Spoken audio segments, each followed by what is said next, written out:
പറയൂ. കേൾക്കുന്നില്ലേ? കേൾക്കുന്നുണ്ട്. ഈ മൈക്കിൾ എച്ച് ഹാർട്ടിന്റെ പറ്റി അങ്ങയുടെ തള്ളുമോ എന്ന് ചോദിച്ചു.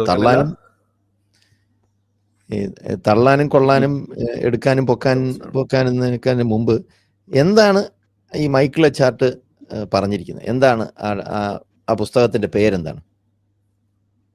ദ മോസ്റ്റ് ഇൻഫ്ലുവൻഷ്യൽ പീപ്പിൾസിലെ ഫസ്റ്റ് പ്രൊഫറ്റ് മുഹമ്മദ് സല്ലല്ലാഹു അലൈഹി വസല്ലം തങ്ങളെ കൊടുത്തതിന്റെ കാരണം എന്താ? അതിൽ വേറെ ആൾക്കാരില്ലേ? ആരൊക്കെയാ വേറെയുള്ള?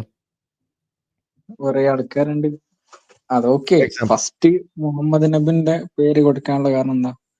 അതായത് ബാക്കിയുള്ളവരെക്കാളും കൂടുതൽ ഇൻഫ്ലുവൻഷ്യൽ ആയിരുന്നു എന്നുള്ളതുകൊണ്ടാണ്. ഈ ബാക്കി ആ ലിസ്റ്റിൽ താഴെ കിടക്കുന്ന വേറെ കുറെ ആൾക്കാരുണ്ട്. പോക്രി ഉണ്ട്.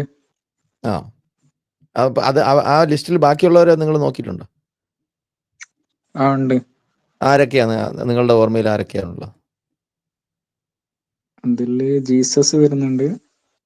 ജീസസ് ഒക്കെ സാങ്കല്പിക കഥാപാത്രം. ഓക്കെ, അത് നമുക്ക് അക്സെപ്റ്റ് ചെയ്യാം. ഈ മുഹമ്മദും സാങ്കല്പിക കഥാപാത്രമാണ്, അതും നമ്മൾ അക്സെപ്റ്റ് ചെയ്തു, കുഴപ്പമില്ല. താഴോട്ട് പോട്ടെ. വേറെ ആരൊക്കെയാണ്? പിന്നെ I think Sreenarayana Guru, correct അറിയില്ല. ഫസ്റ്റിൽ എന്തായാലും മുഹമ്മദ് നബിയാണുള്ളത്. അപ്പൊ അല്ല, ശ്രീനാരായണ ഗുരു ഉണ്ടെങ്കിൽ നടേശന് കാണുമല്ലോ. ഇല്ലേ? എന്തുകൊണ്ട് EMS ഉണ്ടോ? ഒരു മിനിറ്റ്. എന്തുകൊണ്ട് മുഹമ്മദ് നബിനെ അത് എന്തുകൊണ്ട് മുഹമ്മദ് അവിടെ ഉണ്ടെന്നുള്ളത് എക്സ്പ്ലനേഷൻ അതിലുണ്ട്, എന്തുകൊണ്ടാണെന്നുള്ളത് അതിലുണ്ട്. അതേപോലെ വേറെ ആൾക്കാരുണ്ട്. മറ്റുള്ള ആൾക്കാർ താങ്കൾക്ക് ഓർമ്മയിലുള്ള കഴിഞ്ഞ നൂറ്റാണ്ടിൽ ജീവിച്ചിട്ടുള്ള ഏതെങ്കിലും ഒരാളിന് താങ്കൾക്ക് ഓർമ്മയുണ്ടോ അതിൽ, ആ ലിസ്റ്റിലുള്ള? ജീസസ് ഉണ്ട്. അത് അറിയാം.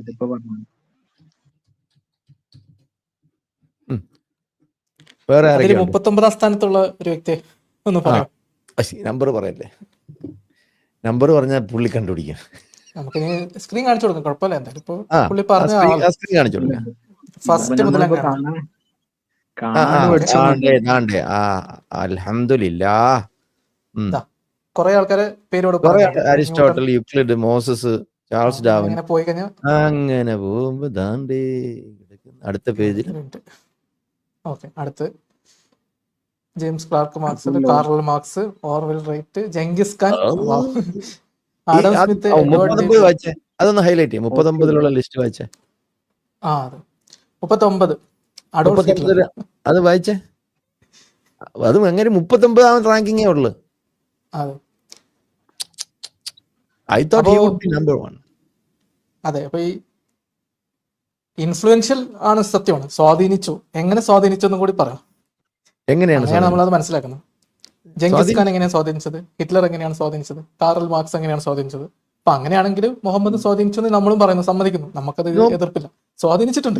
നേരത്തെ നിങ്ങൾ വരുന്നതിന് കുറച്ചു മുമ്പ് ഞാൻ ഒരു കാര്യം പറഞ്ഞു. അതായത് ഉമറിന്റെ സമയത്ത് ഇയാളുടെ സ്വാധീനം കാരണം, ഇയാളുടെ കഥകൾ കാരണം, ഇയാളുടെ മതപ്രകാരം ഉമർ എന്ന് പറയുന്ന ഭരണാധികാരി അലക്സാണ്ടർ ഭരിച്ചതിനേക്കാളും കൂടുതൽ പ്രദേശം ഭരിച്ചു. ഭരിക്കുക എന്ന് പറഞ്ഞാൽ അധിനിവേശത്തിലൂടെ കീഴ്പ്പെടുത്തി അവിടെയുള്ള മനുഷ്യരെ ദിമ്മികളാക്കി വാൾമുനയിൽ മതം മാറ്റി. സൊറാസ്ട്രിയൻസും മാനിക്കിയൻസും ക്രിസ്ത്യൻസും ജ്യൂസ് യസീദീസ് ഇവരുടെ എല്ലാം മതം മാറ്റി. അവിടെ ഉണ്ടായിരുന്ന സംസ്കാരം മൊത്തം, സൈറസ് ഭരിച്ചിരുന്ന ഇറാൻ, അവിടുത്തെ സംസ്കാരത്തെ മൊത്തം അധിനിവേശത്തിലൂടെ, സെറ്റ്ലർ കൊളോണിയലിസത്തിലൂടെ അവിടെ ഇന്ന് നമ്മൾ സെറ്റിൽ കൊളോണിയസം എന്ന് പറഞ്ഞുകൊണ്ടിരിക്കുന്ന സാധനം ഉണ്ടല്ലോ, അത് ആക്ച്വലി നടപ്പിലാക്കിയ ഉമറാണ്. ഉമറിനെ ആരാണ് ഇൻഫ്ലുവൻസ് ചെയ്തത്? മുഹമ്മദാണ്, അല്ലേ? അപ്പം മുഹമ്മദിന്റെ ഇൻഫ്ലുവൻസ് എന്താണെന്നുള്ളതും അഡോൾഫ് ഹിറ്റ്ലറിന്റെ ഇൻഫ്ലുവൻസ് എന്താണെന്നും താങ്കൾ മനസ്സിലാക്കുക. I M done. അപ്പോൾ പിന്നെ ഇത് കൂടാതെ ഇതിൽ ലൈനിൻ ഉണ്ട്, അതേപോലെ മാവോ സേതുങ് ഉണ്ട്. ഈ രണ്ട് കൂട്ടരും അവരുടെ നാട്ടിലെ ആളുകളോട് അതെ ചെയ്ത ക്രൂരകൃത്യങ്ങൾ നിങ്ങളൊന്ന് ചിന്തിച്ചു നോക്കുക. അപ്പോൾ എങ്ങനെയാണ് മുഹമ്മദ് സ്വാധീനിച്ചത് എന്ന് കൂടി പറഞ്ഞാൽ നമ്മൾ സമ്മതിക്കാം. അതിൽ സൊറാസ്ട്രർ ഉണ്ട്, ജീവിച്ചിരിക്കാത്ത ആൾ പോലും ഉണ്ട്. മനസ്സിലായില്ലേ? പറഞ്ഞുതരാം. ഡാർക്ക് ഏജ് എന്ന് പറഞ്ഞ ഒരു 6-ാം നൂറ്റാണ്ടില് പെൺകുട്ടികളെ വരെ പിന്നെ കുഴിച്ചു മൂടുന്ന ഒരു സംഭവം ആ ഒരു കാലഘട്ടത്തില് സ്ത്രീ അങ്ങനത്തെ സംഭവങ്ങളൊക്കെ ഇല്ലാതാക്കി. ലോഡഡ് ആയിട്ടുള്ള കാര്യമാണ്. പെൺകുട്ടികൾ കുഴിച്ചു മൂടുന്നത് എന്ത് തെളിവാണ് ഉള്ളത്? അല്ല, നിങ്ങൾ പറയുന്നതിന് എന്താ തെളിവുള്ളത്? നിങ്ങൾ സ്ക്രീനിൽ കാണിച്ചില്ലേ? നിങ്ങൾ പറഞ്ഞതിനൊക്കെ സ്ക്രീനിൽ കാണിച്ചില്ലേ? അതല്ല, മുഹമ്മദ് നബി പിന്നെ ബാക്കിയുള്ള ഉമറിനെ കുറിച്ച് പറഞ്ഞല്ലോ, ഉമർ റളിയല്ലാഹുവിനെ കുറിച്ച്. അപ്പൊ അദ്ദേഹം അങ്ങനത്തെ കുറ്റകൃത്യങ്ങളും കാര്യങ്ങളും ചെയ്തു എന്നുള്ളതിന്റെ തെളിവെന്താ? നിങ്ങളുടെ ആൾക്കാർ തന്നെ പറയുന്നതാണല്ലോ, ഞങ്ങളല്ലല്ലോ പറയുന്നത്. ഞങ്ങളല്ലല്ലോ ഇത് പറയുന്നത്. നിങ്ങളുടെ ഹദീസിൽ, ഇസ്ലാമിക സാഹിത്യത്തിലുള്ള തെളിവാണ് ഞങ്ങൾ പറയുന്നത്. അപ്പൊ ഈ ചരിത്രം നമ്മൾ കേട്ടില്ല.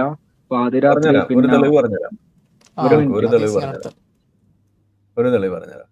മുഹമ്മദ് നബി ഹഫ്സയുടെ കട്ടിലിട്ട് പൂശിയ മാരിയത്തിൽ കിബിത്തിയനെ എങ്ങനെ കിട്ടിയ ആ കഥ എന്ന് പറഞ്ഞുതരും.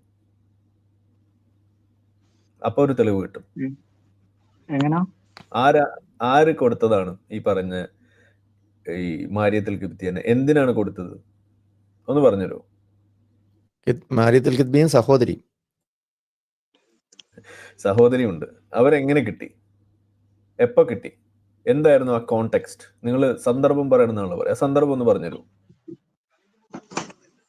വിഷയത്തെ വേറെ ഇതിലേക്ക് കൺവേർട്ട് ചെയ്യേണ്ട ആവശ്യമില്ല. ഇത് വിഷയത്തിൽ വേറെ ഒന്നുമല്ല. നിങ്ങൾ ചോദിച്ചു മുഹമ്മദ് നബി അത് ചെയ്തതിനുള്ള തെളിവ് എന്താണെന്ന് ചോദിച്ചു. ആ തെളിവാണ് ഈ പറയണത്. ആ കഥ നിങ്ങൾ പറയൂ, അപ്പൊ തെളിവ് കിട്ടും. കഥ പറയൂ. കഥ അറിയോ? ഇല്ല, അതൊന്നും അറിയില്ല. അപ്പൊ അറിയാതെ എങ്ങനെ നിങ്ങൾ ഇത് വിഷയത്തിൽ നിന്ന് മാറുന്നു എന്നൊക്കെ പറയണേ? മുക്കോക്കിസ് രാജാവ് എന്ന് കേട്ടിട്ടുണ്ടോ? എന്താണ് മുക്കോക്കിസ് രാജാവ്? ഇല്ല, കേട്ടിട്ടുണ്ടോ? ആ രാജാവ് അവിടെ ഭരിച്ചോണ്ടിരിക്കുമ്പോ മുഹമ്മദ് നബി അയാൾക്ക് ഒരു കത്ത് അയക്കുകയാണ്, ഒരു ദൂതനെ വിടുകയാണ്. ഓക്കെ, ആ ദൂതൻ എന്താണ് അവിടെ പോയി പറയണത്? നിങ്ങൾ തൗഹീദ് സ്വീകരിക്കണം, ഇല്ലാന്നുണ്ടെങ്കിൽ നിങ്ങളുടെ സാമ്രാജ്യം നമ്മൾ പിടിച്ചടക്കും എന്ന് ആരോട് പറയുന്നു? മുക്കോക്കിസ് രാജാവിനോട് മുഹമ്മദ് നബി പറയുന്നു, ദൂതൻ മുഖേന അറിയിക്കുന്നു. ഇതെന്താണ് സംഭവം? ഇങ്ങനെയാണോ തൗഹീദ് വേണ്ടത്? നേരെയാക്കൽ? തിരിച്ചു ചെയ്ത കാര്യങ്ങളോ? റിസാല വിട്ട് ഈ കത്തയച്ചിട്ട് ആൾക്കാരെ മതം സ്വീകരിച്ചില്ലെങ്കിൽ ഞങ്ങൾ നിങ്ങളെ വന്ന് ആക്രമിക്കും, നിങ്ങളെ കീഴ്പ്പെടുത്തും എന്ന് പറഞ്ഞിട്ട് കത്തയച്ചിട്ടുള്ള രീതി, അത് ശരിയാണോ? അങ്ങനെയാണോ മതം മാറ്റുന്നത്? അങ്ങനെയാണോ നിങ്ങൾ ഇസ്ലാം കൊണ്ട് പടർത്തുന്നത്?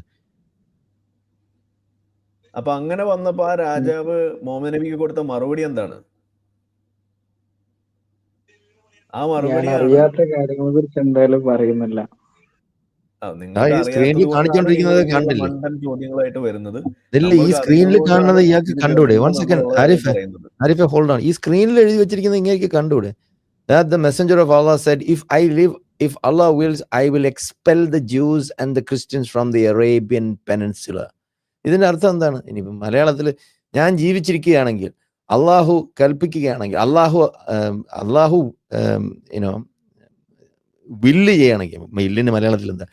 ഇഫ് അള്ളാഹു വിൽസ്, അള്ളാഹു ആഗ്രഹിക്കുകയാണെങ്കിൽ, I will expel the Jews, ഞാൻ യഹൂദരെയും ക്രിസ്ത്യാനികളെയും ഈ അറേബ്യൻ ഉപഭൂഖണ്ഡത്തിൽ നിന്നും പുറന്തള്ളും, അവരെ പുറത്താക്കും എന്നാണ് പറയുന്നത്. ഇങ്ങനെയാണോ നിങ്ങൾ മതം പടർത്തുന്നത്? എന്നിട്ടിപ്പോ എല്ലാരെയും പുറത്താക്കലാണല്ലോ. ടോപ്പിക് മാറ്റി പോലെ നിങ്ങൾ ഇതിൽ നിൽക്കൂ, ഏതെങ്കിലും ഒരിടത്ത് ഉറച്ചു നിൽക്കും. നിങ്ങൾ ചോദിച്ചല്ലോ ഉമർ ഇതൊക്കെ ചെയ്തിട്ടുണ്ടോ എന്നുള്ളത്. ഉമറിനോട് ചെയ്യാൻ ഓൾറെഡി ഉമർ ഖത്താബ് പറഞ്ഞ ഹദീസാണത്, മുഹമ്മദ് പറഞ്ഞതായിട്ട്. അപ്പൊ ഈ ദിമ്മിറ്റ്യൂഡ് വന്നതിന്റെ വഴിയാണ് ഇപ്പോൾ കാണിക്കുന്നത് ഹദീസിൽ. ഇത് ഞങ്ങൾ ഉണ്ടാക്കിയ കഥയല്ല, ഹദീസ്, സഹിഹായ ഹദീസ്.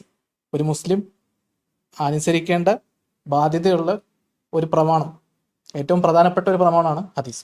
അതിലെ സഹിഹായ ഹദീസിൽ നിന്ന് നേരത്തെ പറഞ്ഞു ഉമർ ഖത്താബ് ഇതുപോലെ ആളുകളെ ദിമ്മികളാക്കി എന്നതിന്റെ തെളിവിൽ പെട്ട ഒരു കാര്യം കൂടിയാണിത്. ഇത് പറയുന്നത് മുഹമ്മദാണ്. ഇങ്ങനെ ദിമ്മികളാക്കാനും ഉള്ള പല വചനങ്ങൾ ഖുറാനിലടക്കം വന്നിട്ടുണ്ട്. അപ്പൊ ഇതൊന്നും നിങ്ങൾക്ക് അറിയില്ലേ? ഇതിപ്പോ നിങ്ങൾ ഇവിടെ ചർച്ചയ്ക്ക് വരുമ്പോൾ ഇതൊക്കെ പഠിച്ചിട്ട് വേണ്ടേ വരാൻ? ഈ സഹിഹായ ഹദീസാണിത്. ഇത് സഹിഹായ ഹദീസാണ്, അത് ചുമ്മാ ഉണ്ടാക്കി പറയുന്നതല്ല. നമ്മൾ ഇതിനെപ്പറ്റി പഠിച്ചിട്ട് വലിയ അല്ല, ഇത് തെറ്റാണെന്ന് നിങ്ങൾ പറയുന്നുണ്ടോ അതോ ശരിയാണെന്ന് നിങ്ങൾ അംഗീകരിക്കുന്നുണ്ടോ? ഇതിനെപ്പറ്റി എനിക്ക് അറിയാത്തത് കൊണ്ട് ഞാനൊന്നും പറയുന്നില്ല. ഓക്കെ, ഞാൻ അപ്പോ പഠിച്ചിട്ട് നിങ്ങൾക്ക് മൈക്കൽ എച്ച് ആർട്ടില് പഠിച്ചിട്ട് മുഹമ്മദിനെ ഒന്നാം സ്ഥാനത്ത് എത്തിയതിൽ അത് നിങ്ങൾക്ക് പെട്ടെന്ന് അതായത് ഒരു സംശയഭേദമന്യേ ബോധ്യപ്പെട്ടു, പക്ഷെ ഇത് അറിയാത്തതുകൊണ്ട് പറയുന്നില്ല അല്ലെ? നിങ്ങൾ മൈക്കൽ എച്ച് ആർട്ടുമായിട്ട് എന്തെങ്കിലും പേഴ്സണൽ സൗഹൃദം ഉണ്ടോ? എങ്ങനെയാണ് നിങ്ങൾ മനസ്സിലാക്കിയത് പുള്ളിയുടെ അമ്മായിന്റെ മോനാണോ ലിസ്റ്റിൽ ഒന്നാം മൈക്കിൾ റാങ്കിൽ എച്ച് എത്തിയപ്പോൾ ആർട്ട്? മുഹമ്മദ് ഭയങ്കര സംഭവമായിന്ന്? അതോടെ നിങ്ങൾ എന്തുകൊണ്ട് വിശ്വസിച്ചു? എന്ത് തെളിവിന്റെ അടിസ്ഥാനത്തിലാണ് നിങ്ങൾ അതങ്ങ് വിശ്വസിച്ചത്? ജസ്റ്റ് മദ്രസയിൽ കേട്ടു വിശ്വസിച്ചു, ആ ഒരു രീതിയാണോ? അതോ നിങ്ങൾ പ്രത്യേകിച്ച് എന്തെങ്കിലും തെളിവ് അതിന് തരാൻ നിങ്ങളുടെ കയ്യിലുണ്ടോ? നമുക്ക് വേണമെങ്കിൽ ഇവിടെ കാണിക്കാം. മുഹമ്മദ് നബിന്നാണോ ചോദിച്ചത്? അതെ, മുഹമ്മദ് നബിയെ മൈക്കൽ എച്ച് ആർട്ട് ഒന്നാം റാങ്കിൽ എത്തിച്ചപ്പോൾ അതെന്തോ ഭയങ്കര സംഭവമാണ്, അതുകൊണ്ട് മുഹമ്മദ് നബിക്ക് എന്തോ പ്രത്യേകത ഉണ്ടെന്ന് നിങ്ങൾ വിശ്വസിക്കാനുള്ള തെളിവ് എന്താണ് എന്ന് നിങ്ങൾ തന്നു കഴിഞ്ഞാൽ ഞങ്ങൾ കാണിക്കാം. ഞങ്ങൾ എതിര് പറയാൻ വേണ്ടിയിട്ട് ഒരു വാദം ഇവിടെ ഞങ്ങൾ ഹദീസിൽ കാണിച്ചു. മുഹമ്മദിന്റെ എന്ത് ഇൻഫ്ലുവൻസ് ആണ് ലോകത്തിന്റെ മുകളിൽ ഉണ്ടായിരുന്നത് എന്നതിന്റെ തെളിവാണിത്. നിങ്ങളുടെ ഭാഗത്ത് നിന്ന് നിങ്ങൾക്ക് എന്തെങ്കിലും തെളിവ് അങ്ങനെ കാണിക്കാനുണ്ടോ? മുഹമ്മദ് എന്തോ ഞാൻ പറഞ്ഞിട്ടുണ്ടല്ലോ, സ്ത്രീകളെ പെൺകുട്ടിയാണെന്ന് അറിഞ്ഞാല് ജീവനോടെ കുഴിച്ചു മൂടിയിരുന്ന ഒരു അതെ, സമൂഹത്തില് അതിനുള്ള തെളിവാണ് ഞാൻ ചോദിച്ചത്. സ്ത്രീകളെ എവിടെ കുഴിച്ചു തെളിവാണ്? മൂടുന്ന ഒരു സമ്പ്രദായം ആ പ്രദേശത്ത് ഉണ്ടായിരുന്നു എന്നുള്ളതിന്റെ തെളിവ് എന്താണ്? ആ പ്രദേശത്ത് സ്ത്രീകളൊന്നും ഉണ്ടായിരുന്നില്ലേ? അങ്ങനെയാണെങ്കിൽ നമുക്ക് തെളിവായിട്ട് എടുക്കാം. പക്ഷെ മുഹമ്മദിന്റെ വിവാഹങ്ങളും ആ പ്രദേശത്ത് ഉണ്ടായിരുന്ന മറ്റ് സ്ത്രീകളുടെ ഹദീസ് കഥകളിലൊക്കെ ഉള്ള വിവരങ്ങൾ നോക്കിക്കഴിഞ്ഞാൽ നിങ്ങൾ പറഞ്ഞത് 100% തെറ്റാണ്. അത് പരസ്പര വിരുദ്ധമാണ്. മുഹമ്മദിന്റെ ആ ഒരു കഥ, ആ പ്രസ്താവന പോലും, അങ്ങനെ മുഹമ്മദ് അങ്ങനെ ഒരു കഥ ഉണ്ടാക്കിയിട്ടുണ്ടെങ്കിൽ പോലും അത് തെറ്റാണെന്ന് തെളിയിക്കുന്ന മറ്റ് തെളിവുകളുണ്ട്. മുഹമ്മദിന്റെ വിവാഹങ്ങൾ തന്നെ എടുക്കാം. മുഹമ്മദ് ഭാര്യമാരായി സ്വീകരിച്ച ആ പെൺകുട്ടികളൊക്കെ കുഴിച്ചു മൂടിയിരുന്നെങ്കിൽ മുഹമ്മദിന് ഭാര്യമാരാക്കാൻ പറ്റുമായിരുന്നോ? പല അറബികളെയും മുഹമ്മദ് വിവാഹം കഴിച്ചിട്ടുണ്ടല്ലേ? മുഹമ്മദിന്റെ കുടുംബക്കാരിൽ നിന്ന് മുഹമ്മദ് വിവാഹം കഴിച്ചിട്ടില്ലേ? അപ്പൊ ആ സ്ത്രീകളൊക്കെ കുഴിച്ചു മൂടിയിരുന്നിരുന്നു എന്നത് അത് നിങ്ങൾക്ക് എങ്ങനെയാണ് വിശ്വസിക്കാൻ പറ്റുന്നത്?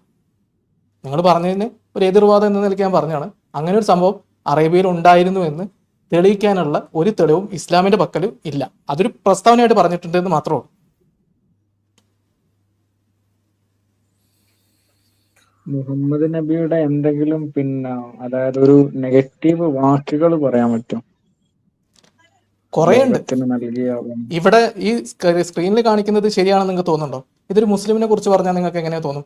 ഇന്ത്യ എന്ന മലപ്പുറം പ്രദേശത്ത് നിന്ന് അള്ളാഹു സഹായിച്ചാൽ മുസ്ലിങ്ങളെ ഞങ്ങൾ ഡാഷ് ചെയ്യും എന്ന് പറഞ്ഞു കഴിഞ്ഞാൽ നിങ്ങൾക്ക് അത് സ്വീകരിക്കാൻ പറ്റുമല്ലോ? ഓക്കെ, ആരിഫ് പറഞ്ഞു. ഇല്ല, മോശം വാക്ക് പറയാൻ പറ്റുമെന്നാ പറഞ്ഞ. Bite your father's penis. ഒരു മിനിറ്റ്, അത് ഞാൻ എടുക്കട്ടെ. അതുപോലെ വേറെയുണ്ട്, മറ്റേ ലാത്തിന്റെ ഒരു അവയവത്തെ പറ്റി പറയുന്നുണ്ട്. അത് ഉമറ പറഞ്ഞത്. അത് ഉമറ പറഞ്ഞു. അള്ളാഹു പറഞ്ഞു കേട്ടോ, തന്തയില്ലാത്തവൻ അള്ളാഹു വിളിച്ചത്. ബാപ്പാൻ്റെ പോയി കടിക്കാൻ. ഓതിയാ മതി. അതെ, അല്ല, ഇത് മോശം വാക്കുകൾ, പച്ചത്തെറി നമുക്ക് വേണം. മറ്റേതൊക്കെ പോട്ടെ, ഇത് പച്ചത്തെറി. Bite your father's penis. Okay ആണോ ജസീം? നല്ല വാക്കാണോ? ഒരു മിനിറ്റ്, ഞാൻ ഹദീസ് വേണോ? അത് ഹദീസ് എനിക്ക് ലിങ്ക് അയച്ചോളൂ. ഞാനത് പറയട്ടെ പോക്രി, പുള്ളി ഒന്നും കണ്ടസ്റ്റ് ചെയ്യുന്നില്ലല്ലോ. നമ്മളിങ്ങനെ ഹദീസ് ഇട്ടോണ്ടിരുന്നിട്ട് എന്ത് കാര്യം? പുള്ളി പറയുന്നത് ഹദീസ് ഒന്നും പുള്ളിക്ക് അങ്ങനെ അറിയില്ല, എല്ലാതും നമുക്ക് അങ്ങനെ പഠിക്കാൻ പറ്റില്ല, പുള്ളിയുടെ ഒരു പരിമിതിയായിട്ട് പുള്ളി പറയുന്നുണ്ട്. അപ്പോൾ എന്തായാലും നമുക്ക് കാണിച്ചു കൊടുക്കാം, കുഴപ്പമില്ലല്ലോ. കാണിച്ചു കൊടുക്കുന്നതിന് കുഴപ്പമില്ലല്ലോ. We can't treat dyslexia here. അത് ഇവിടെ നമ്മൾ ട്രീറ്റ് ചെയ്തിട്ട് അതിന് പുള്ളി ഒരു മിനിറ്റ്, ഞാൻ ഇപ്പൊ എടുത്തരാം. നമ്മൾ അതിനു വേണ്ടി നിയോഗിക്കപ്പെട്ട ആളുകളാണ്.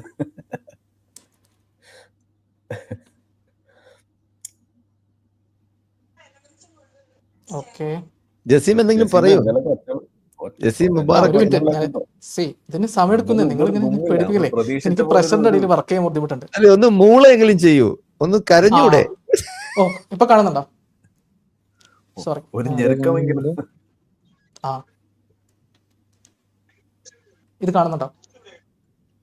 അത് മലയാളത്തിൽ ട്രാൻസ്ലേറ്റ് ചെയ്ത് ഗൂഗിൾ ട്രാൻസ്ലേറ്റ് ചെയ്ത് ഇട്ട് കൊടുക്കുക.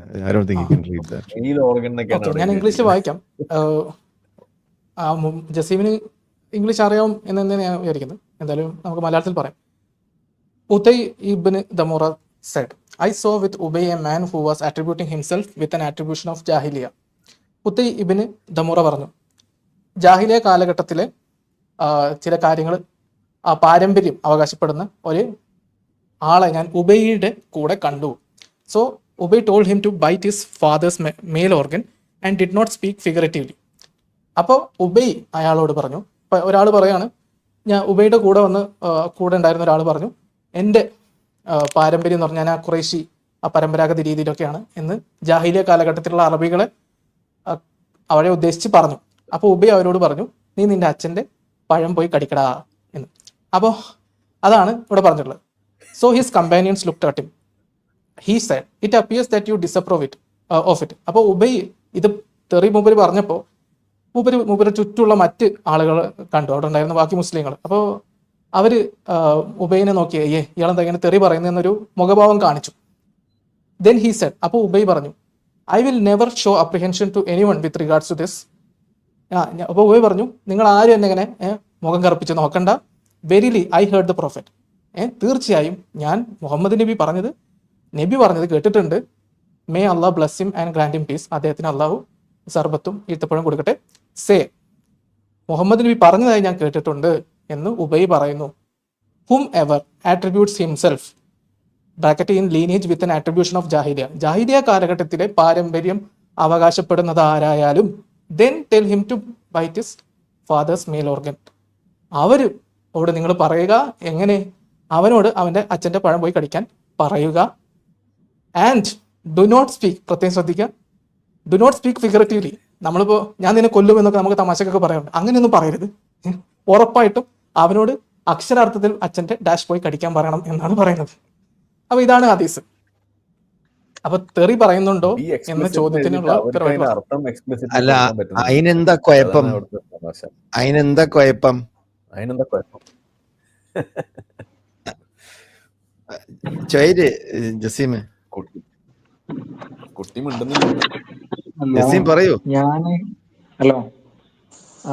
ഞാനിപ്പോ ഒരു 10-12 വർഷം മദ്രസകളിലൊക്കെ പഠിച്ചാണ്. അപ്പോ അവിടുന്ന് ഇതുവരെ ഒരു മോശപ്പെട്ട കാര്യങ്ങൾ നമ്മളെ പഠിപ്പിക്കുകയോ ഒന്നും ചെയ്തിട്ടില്ല. അതല്ലല്ലോ ഇവിടുത്തെ വിഷയം. നിങ്ങൾ എന്ത് പഠിച്ചില്ല എന്നുള്ളതല്ല വിഷയം.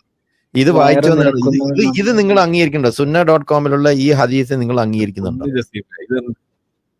ഇതിനെ കുറിച്ച് എനിക്ക് അറിയില്ല.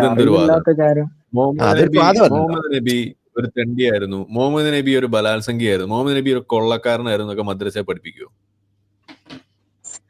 അങ്ങനെ എവിടെയും പഠിപ്പിക്കും? ഗാന്ധിജിയെ കുറിച്ച് എന്തെല്ലാം മോശം കാര്യങ്ങൾ നിങ്ങൾ കേട്ടിട്ടുണ്ട്? അതിപ്പോ നല്ല കാര്യം പറയൂലല്ലോ. നിങ്ങളിപ്പോ നല്ല കാര്യം പറയൂലല്ലോ. നമ്മള് നല്ല കാര്യം പറയാതിരിക്കണം. എന്തുകൊണ്ടാ? മുഹമ്മദ് നബി ഉസ്വത്തുൻ ഹസനയാണ് എന്ന് ഖുറാനിൽ പറയുമ്പോ ഉസ്വത്തുൻ ഹസനയാണോ എന്നാ നമ്മൾ ചെക്ക് ചെയ്യുന്നത്. അവിടെ പിന്നെ ഞങ്ങള് നല്ലത് പറയേണ്ട കാര്യം എന്താ ഉള്ളത്? ഇതുമാതിരി തെണ്ടിത്തരൊക്കെ ചെയ്ത ഒരാൾ ഉസ്വത്തുൻ ഹസന എന്ന് വിളിക്കണ എങ്ങനെയാ? ഇതാ നമ്മൾ ചോദിക്കണത്. 6-ാം വയസ്സിൽ ഒരു കുട്ടിയെ പൂശി ഒരുത്തനെ എങ്ങനെയാ ഉത്തമ മാതൃക എന്ന് വിളിക്കുക? ഒന്ന് പറഞ്ഞു തന്നാട്ടെ. അടിമയെ പൂശി നടന്നവൻ എങ്ങനെയാണ് നമുക്ക് ഉത്തമ മാതൃക എന്ന് വിളിക്കുക? ഒന്ന് പറഞ്ഞു തന്നാട്ടെ. ഉത്തമ മാതൃക.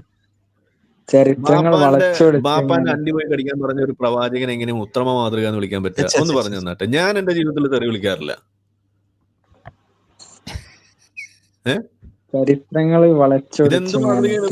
ഇതെന്ത് വളച്ചൊടിക്കൽ? ഇയാൾക്ക് വായിച്ചിട്ട് മനസ്സിലായില്ലേ? ഇവൻ എന്ത് വായിച്ചാ മനസ്സിലാവില്ല? ഇംഗ്ലീഷിൽ ഇത് മലയാളത്തിൽ ഗൂഗിൾ ട്രാൻസ്ലേറ്റ് ചെയ്തെന്ന് കാണിച്ചു കൊടുക്കും. അല്ലാതെ എന്ത് ചെയ്യാൻ പറ്റും? പഠിക്കാത്തതിന് എന്ത് ചെയ്യാൻ പറ്റും? ഇത് നിങ്ങൾക്ക് വായിച്ചിട്ട് മനസ്സിലായോ ജസീം മുബാറക്? എനിക്ക് ഇതിനെ കുറിച്ചൊന്നും അറിവില്ലാത്ത എന്താ എഴുതിക്കുന്നത് വായിക്കേ. എനിക്ക് അതിനെ കണക്ട് എന്താണ് ഈ വായിക്കുന്നത്? എന്താ എഴുതിക്കുന്നത്? Father's male organ, then tell him to bite his father's male organ. എന്താ അതിന്റെ അർത്ഥം? ഹദീസുകളിൽ തന്നെ ഒരുപാട് തള്ളപ്പെടേണ്ട ഹദീസുകൾ അങ്ങനെയൊക്കെ ഇത് സഹിയായ ഹദീസാണ് ഈ വായിക്കണത്. ആ ഉടായ്പൊക്കെ കഴിച്ച് ഇത് നിങ്ങൾ സംസാരിക്കണത് എക്സ് മുസ്ലിങ്ങളെടുത്താ. ഹദീസ് ലൈഫ് എന്താണ്, സ്വഹീ എന്താണെന്നൊക്കെ നിങ്ങളെക്കാൾ നന്നായിട്ട് അറിയുന്ന ആൾക്കാരാണ്. അപ്പൊ ആ പരിപ്പൊന്നും കൊണ്ട് എടുക്കണ്ട. ആ മര്യാദയ്ക്ക് അത് അർത്ഥം വായിക്കുക. എന്താന്ന് വായിക്കുക, അത് വായിച്ചിട്ട് വായിക്കേ. ഇയാളത് ടൈം വേസ്റ്റ് ചെയ്യാൻ വന്നതാണ്. സമയങ്ങളല്ലേ, നമുക്ക് അടുത്ത ആളിലേക്ക് പോകണം. അടുത്ത ആളിലേക്ക് പോ. വായിക്കണോ? അത് എന്താ എഴുതി വെച്ചിരിക്കുന്നത് മനസ്സിൽ കണ്ടൂടെ? ഏതായാലും കിട്ടേണ്ടത് കിട്ടിയിട്ടുണ്ട്. ആളിനി പോയി വായിച്ച് പഠിക്കട്ടെ. നമ്മളെ വീഡിയോ കണ്ടുകൊണ്ടിരിക്കുന്ന ആളുകൾ ചാനൽ സബ്സ്ക്രൈബ് ചെയ്തിട്ടില്ല എന്നുണ്ടെങ്കിൽ അത് ചെയ്ത് നമ്മളെ സപ്പോർട്ട് ചെയ്യുക. മറ്റു രീതിയിൽ സപ്പോർട്ട് ചെയ്യാൻ ആഗ്രഹിക്കുന്ന ആളുകൾക്ക് അതിൻ്റെ ഡീറ്റെയിൽസ് ഡിസ്ക്രിപ്ഷനിലുണ്ട്. നിങ്ങളുടെ ഓരോ ലൈക്കും ഷെയറും അതുപോലെ കമൻ്റ് ഇടുന്നതും ഇതിൽ ഈ വീഡിയോ അതിൻ്റെ താഴെ വരുന്ന കമൻറ്റുകൾക്ക് നിങ്ങൾ പ്രതികരിക്കുന്നതെല്ലാം തന്നെ വീഡിയോയുടെ റീച്ച് കൂടുന്നതിന് വലിയ തോതിൽ ഉപകാരപ്പെടുന്ന സംഗതിയാണ്. അപ്പോൾ അതുകൊണ്ട് അതിൽ നിങ്ങൾ ഏർപ്പെടണം എന്നും കൂടി ഞാൻ അഭ്യർത്ഥിക്കുകയാണ്. മറ്റുള്ള രീതിയിലുള്ള സപ്പോർട്ട് തുടർന്നും നിങ്ങളുടെ ഭാഗത്തുനിന്നുണ്ടാവും എന്ന് പ്രതീക്ഷിക്കുന്നു.